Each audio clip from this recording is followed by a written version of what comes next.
Саламатсыздарбы? Сиздерди дагы экран аркылуу көргөнүңүздөн аябай кубанычтабыз.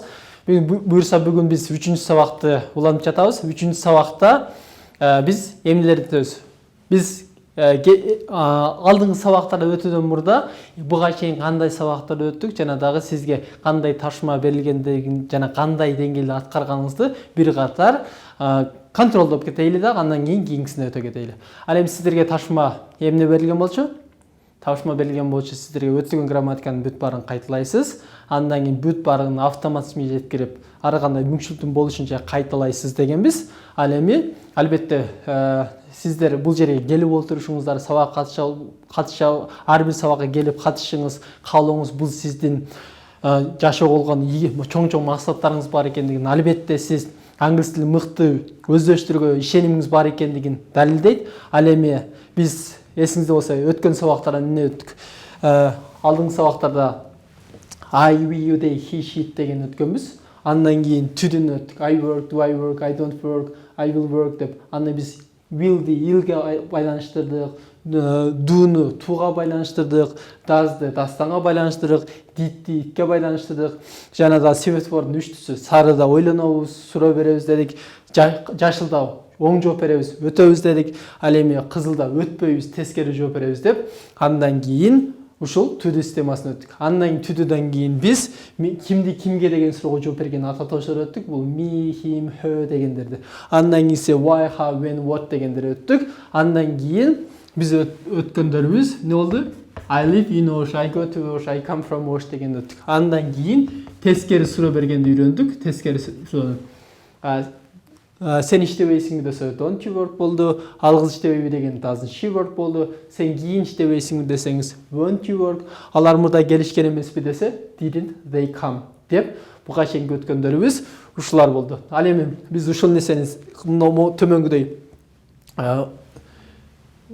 мончок кылып тизгенибизде мен иштейм деген I work, сага иштейм болсо I work to you. I work to you in Osh, in office, in the room.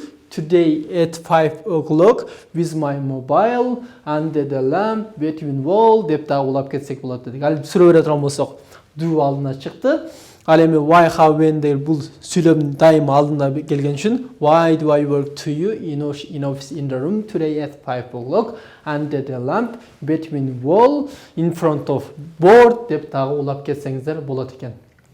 Түшүнүктүү болду да? Ал эми биз ошол эле сүйлөм түз эрежесинде эси келет, анан этиши келет, анан этиштин багыты келет. Багыттарын бүтүргөндөн кийин местасы, орду келет, местасы. Бул ордуларын айтып бүткөндөн кийин анан убактысы келет. Андан кийин кайра with, for деп дагы предлогдор менен улап кете беребиз деп эликпи? Эми ошого биз болгону кече убакыттан today at 5 o'clock дегенди гана үйрөндүк. Ал эми ошол today at 5 o'clock дегендин ордуна сиздер дагы биздин сиз буга чейин көргөн китеп бар. Бул англис тилин алакаңызда деген китептен биз ушунун негизинде көп грамматикаларды, көнүгүүлөрдү ушунун негизинде иштейбиз. Ал эми ошол ар бириңиздерде китеп бар. Ошол китептин 38-чи бетин ачсаңыздар, 38-чи бетте ошол today'дин ордуна биз эмне кылсак болот? Yesterday'ди ошол эле today'дин ордуна yesterday'ди коюшу мүмкүн да. Демек, мисалы үчүн мен бүгүн иштейм болсом экен I work today. Ал эми мен кече иштегенмин болсо эмне болот экен? I worked yesterday. Демек, yesterday деген кече деген экен. Ал эми мен эртең иштейм дей турган болсоңуз I will work tomorrow. Демек, tomorrow деген эртең экен, today деген бүгүн экен, ал эми yesterday деген кече экен. Ал эми сиздер ошол эле 38-чи бетте мен азыр иштейм же мен азыр уктайм дегиңиздер келсе, анда I work now. Демек, now деген азыр. Ал эми биз орус тилинде через деген бар, ал эми кыргыз тилинде кийин 3 күндөн кийин, 4 күндөн кийин, 10 жылдан кийин деп айта турган болсоңуздар, анда бул in болот. Маселен, бул жерде 1 күндөн кийин деп атат. Демек, некен? In a day десеңиз болот. 1 күндөн кийин. Ал эми 2 жумадан кийин in 2 weeks. Ал эми 3 жумадан кийин in 3 months. Ал эми 4 жылдан кийин дей турган болсок некен? In 4 years. Орыс тілінде через год, через 3 неделя деп айта бересіз. Орыс тілінде қандай болса, ошондой түз эле котормосун айта бересіз. Ин деген демек через деген экен. Ал эми мурда, назад деп айткыңыздар келсе, анда bir gün мурда, one day ago. Көрүп, өзү эле жазып тургандай, инден кийин убакыт айтат экенсиз, ал эми эгону мурданы колдонгондо, назадты колдонгондо биринчи убакытты айтып, акырында эго деп коет экенсиз. Орыс тілінде год назад, через год назад. In a year, ago деп. Ал эми 2 жума мурда эмне болот экен? 2 weeks ago. 3 ай мурда 3 months ago. 4 жыл мурда 4 years ago. Көрдүңүзбү? Демек, now деген азыр экен, in деген через кийин экен, ал эми ago деген мурда экен. Ал эми убакыт так боло турган болсо, сиздер 6-да, 7-де, 8-де деп айта турган болсоңуз, убакытта так боло турган болсо, анда сиздер at деген предлогду коесуздар. At 5 o'clock деп айтпадыкпы? Демек, убакыт так, саат 5-те. Ал эми бул бир гана убакытка тиешелүү предлог болот. At 5 o'clock, саат 5-те. Ал эми жуманын күндөрүнө сиздер on деп коесуздар. Мисалы үчүн, биринчи күнү десеңиз on Monday, экинчи күнү десеңиз on Tuesday, үчүнчү күнү десеңиз on Wednesday, төртүнчү күнү десеңиз on Thursday, бешинчи күнү десеңиз on Friday, on Saturday, on Sunday. Алтынчы базар күнү. Эми сиз бул жуманын күндөрүнө сиз at Monday, at Tuesday, in Monday деп айта албайсыз. Жуманын күндөрүнүн өзүнүн предлогу бар. Ага бир гана on деп кое аласыз. Ал эми сааттарга сиз on 5 o'clock дей албайсыз. At 5 o'clock деп айтышыңыз керек. Андан чоңойгон сайын эмне болот? Биздин саатыбыз чоңоюп күндөргө айланды. Күндөргө келгенде өндү койдук. Андан кийин күндөр чогулуп эмне болот? Айларды түзөт. Ал эми айларга келгенде сиз коркпой эле in деген предлогду кое бересиз. Эми январда десеңиз in January, февралда десеңиз in February, in March, in April, in May, in June, July, August, September, October, November, December. Демек, айларга бир гана in деген предлогду коебуз. Ал эми андан кийин жыл мезгилдеринде жаз, жай, күз, кыш дегендерге булардага дагы сиз in деген предлогду кое бересиз. Мисалы үчүн, жазында десеңиз in spring, жайында десеңиз in summer. Ал эми күзүндө десеңиз in autumn, кышында десеңиз in winter. Ал эми сиз буга on, at дебейсиз. Бунун өзүнүн предлогу бар. Ал эми кийинкиси ошол 39 бетте бир майрамга чейин, каникулга чейин дей турган болсоңуз, анда бир окуяга чейин боло турган болсо before. Майрамга чейин боло турган болсо before holiday. Ал эми кышка чейин болсо before winter. Ал эми кийин дей турган болсоңуз, жана орыс тилинде до, после деген бар го. Бул ошол before, до, after, после деген сөз. Билесизби, жанакы дарыларды ичкенде эмне кылчубуз? Дарыларды ичкен, жана арыктатуучу дарылар бар. До деп туруп, семиз аял чарып коет турбу? Ал эми после деп туруп, арык адам чарып коет. Эми ошол before, after, ушул before, after. Түшүнүп болду да? Ал эми ушул десеңиз, ушул ай, ушул күз, ушул кыш дей турган болсоңуз, анда this. Мисалы үчүн, ушул жума дей турган болсоңуз, this week. Ушул ай десеңиз, this month. Ушул жыл десеңиз, this year. Ушул убакыт десеңиз, this time. Ушул май десеңиз, this May. Ал эми өткөн ай, өткөн жыл, өткөн десеңиз, анда last.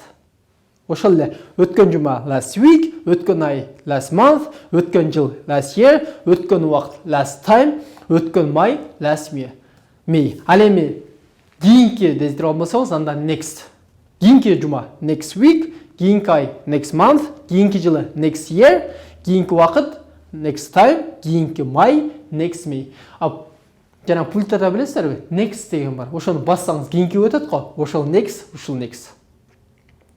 Түшүнүп болду да? Демек биз азырга чейин үйрөнгөндөрүбүз today деген бүгүн экен, yesterday деген кече, tomorrow деген эртең экен.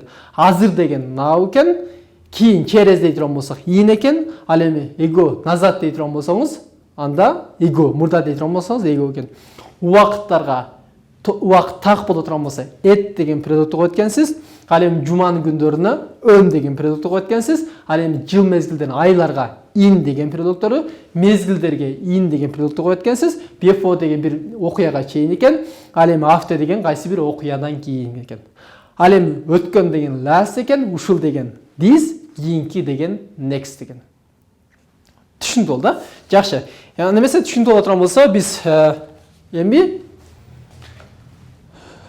сааттарды айтканда биз болгону убакытты айтканды үйрөндүк. Эми айтып калышы мүмкүн. Бүгүн, кече, эртең дегенден караганда биз сааттарды дагы айтып калышы мүмкүн. Айталы 5-тен 15 өттү, 5-ке 15 мүнөт калды, 7-тен 20 өттү деген сыяктуу сааттарды да үйрөнүп калыш. Ал эми сааттарды айтуунун негизи 4 жолу бар. Ал эми биз сиздерге 4-түн бардыгын өтөбүз. Эми караңыз, саатты айтканда болот. Англис тилинде саатты айтканда билебиз, саат төмөнкүдөй көрүнүштө турбу? Төмөнкүдөй көрүнүштө моундай 4кө бөлүнгөн. 4кө бөлүнгөн. 0, 15, 45, 30, 45. Ушинтип кетет турбу? Ал эми англис тилинде эгер могул 00-дү бул сааттын башталышы 15-ти 15 деп айтпайт. Буну чейрек деп айтат. А чейрек деген бул англис тилинде quarter. Орысында билесиздерби? Биз мектепте окуганда 4 чейрек окуп элек. 1-чи, 2-чи, 3-чү, 4-чү чейрек деп, ар бир чейректер 2 айдан турчу эле. Ал эми ушул 15 бул өзүнчө бир чейрек. 4төн 1 бөлүгү деген сөз. Ал эми чейректи англис тилинде quarter деп айтат. Ал эми 30ду болсо, бул жарым деп айтат. Ал эми жарым дегенди англис тилинде half. Half деп айтат. Ал эми 45-ти 45 деп эстен, бул дагы чейрек болгон үчүн, 4төн 1 бөлүгү болгон үчүн буну дагы quarter деп айтат. Буну дагы quarter деп айтат.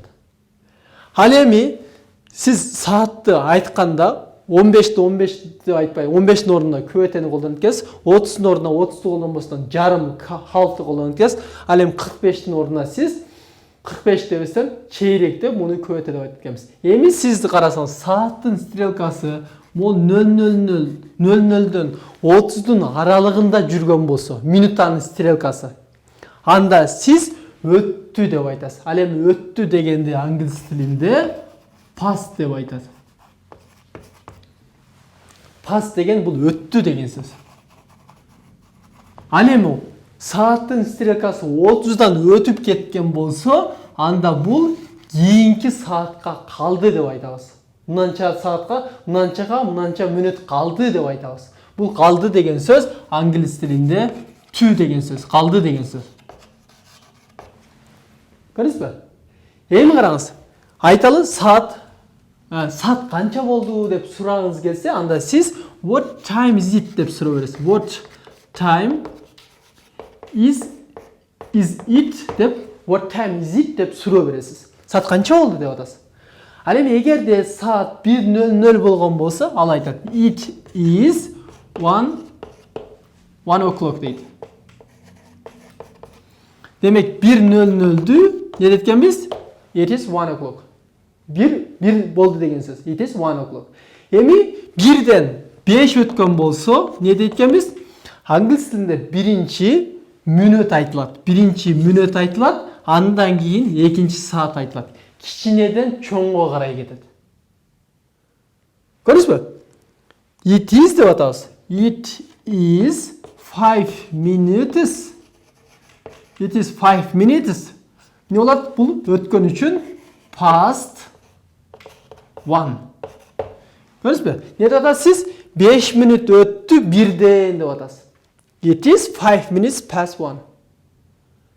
Демек 1ден 5 өткөндү биринчи мүнөттү айтат экенсиз, анан саатты айтат экенсиз.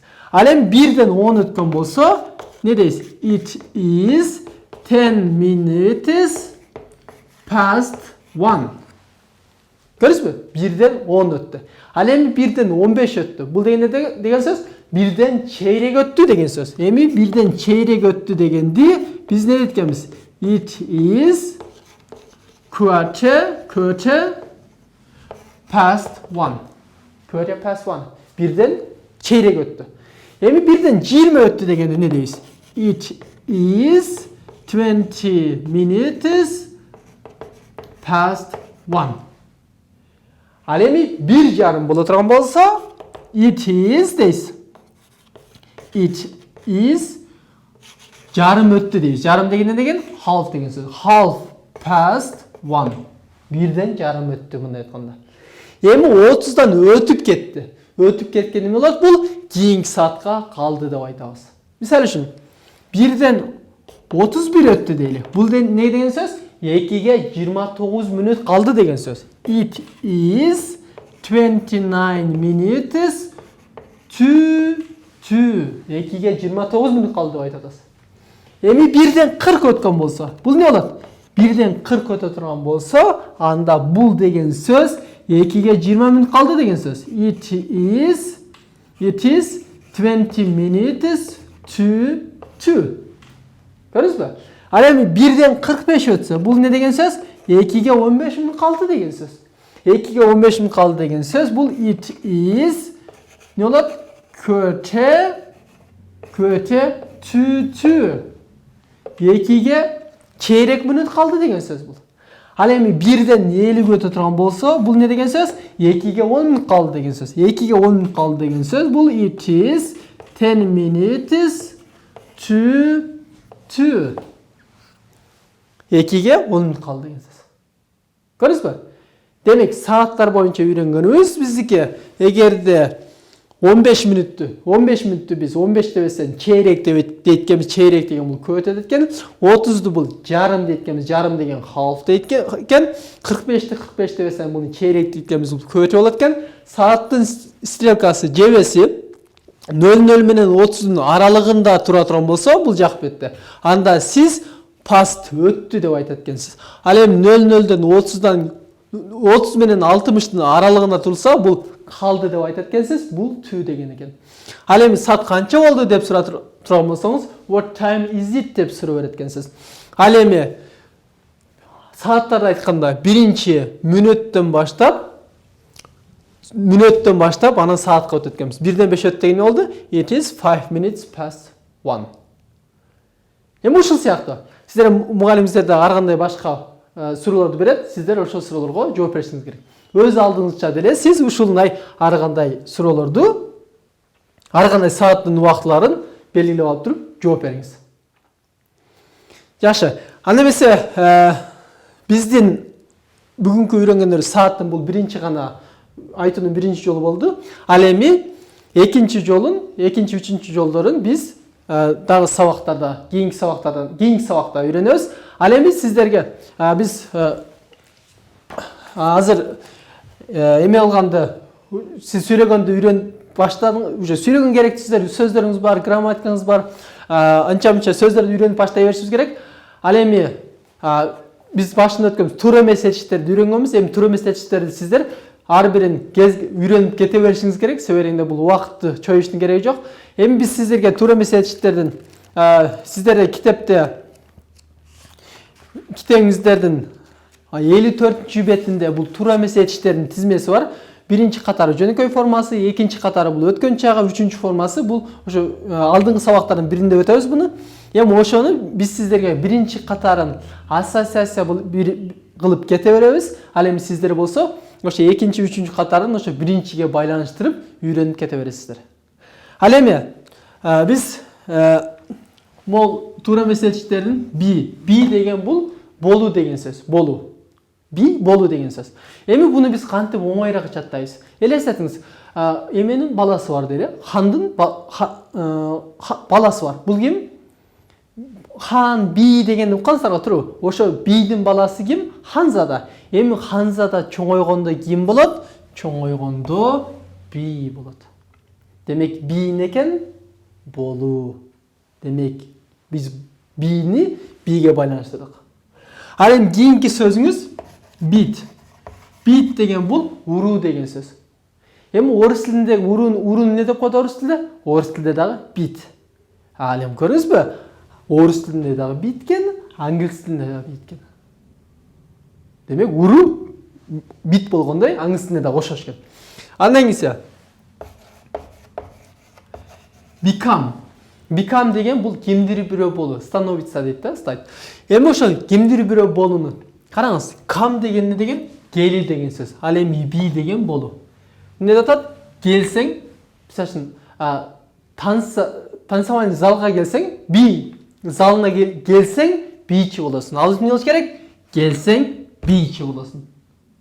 Кел, бийчи болосуң. Become. Come be мындай айтканда. Келсең бийчи болосуң.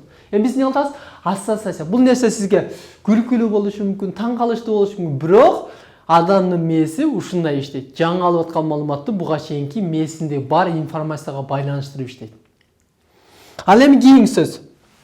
Begin. Begin деген бул баштоо деген сөз. Мындай болуп да, бир эртең менен бирөө кыйкырып аткан, бекин эле бекин.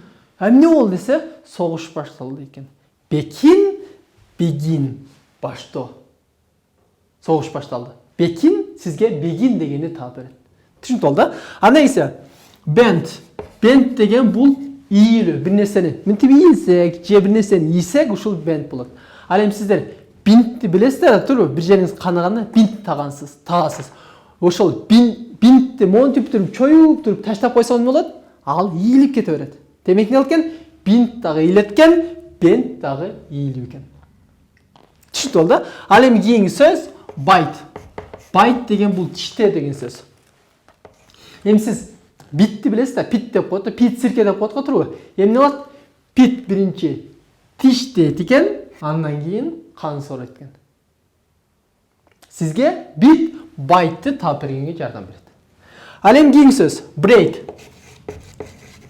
Break деген бул сындыруу деген сөз. Эми уккансыздар сиз буга чейин break dance дегенди уккансыздар, а? Break dance деген бул сынып түшүү. Кыргызчасы сынып түшүү. Сынып бийлөө мындай айтканда. Кыргызчасы кара жорго. Түшүндүңүзбү? Демек break dance бул сыныптан сатып түшүү экен. Ошол break ушудан алынган экен. Ал эми кийинки сөз bring. Bring деген бул алып келе деген сөз.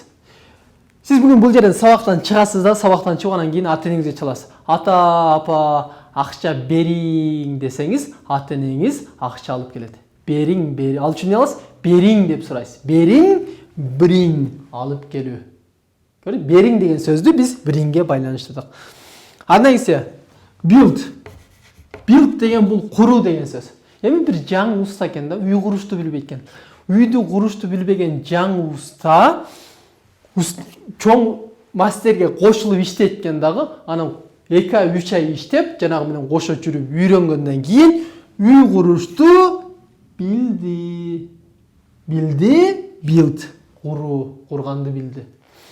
Ал эми кийинки сөз burn. Burn деген бул өрттөнүү, күйүү.